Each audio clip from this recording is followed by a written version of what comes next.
The Tallulah Airport is number 12. Nearby and still in the heart of the Arklamis Delta, downtown Monroe holds number 11. If you're walking downtown in Monroe, you should take a look up. The brickwork on some of the buildings is something sweet to notice. Arched Italian-style windows take the eye back to a stylish past, when the old center of banking and nightlife was right here, along Grand Street, naturally right along the banks of the Ouachita River. Douglas Breckenridge is a Monroe architect and advises the Historic Commission. These were primarily Italianate buildings, and they were reflections on the Italianate style which arrived in the United States probably about the 1840s, 1850s. I believe Andrew Jackson Downing or some gentleman like that introduced the pattern books from England, originated in England primarily.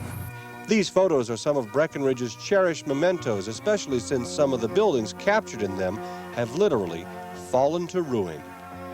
If the owner can prove that it's economically unfeasible to keep the building up, then they can tear it down. So it's a pretty big gap in there.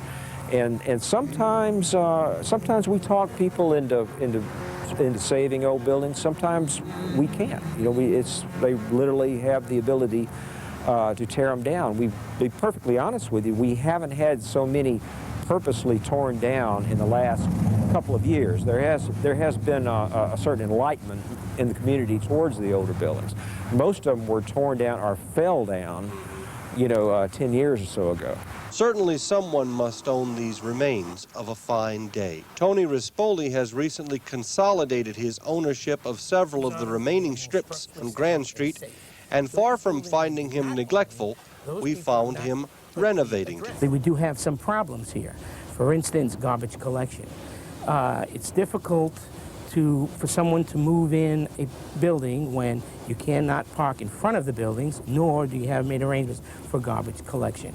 That is a concern I've had, and I've made my concerns known to both the city and to those powers that may, and I'm not getting very much results.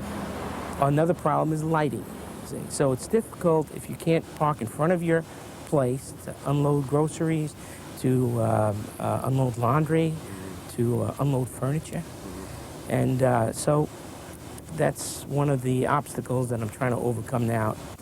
The intention here is to either make a condominium or a commercial type restaurant or a place where people can meet and have weddings, parties.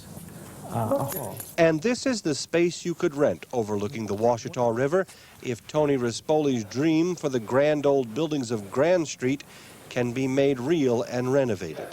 And they're interesting windows.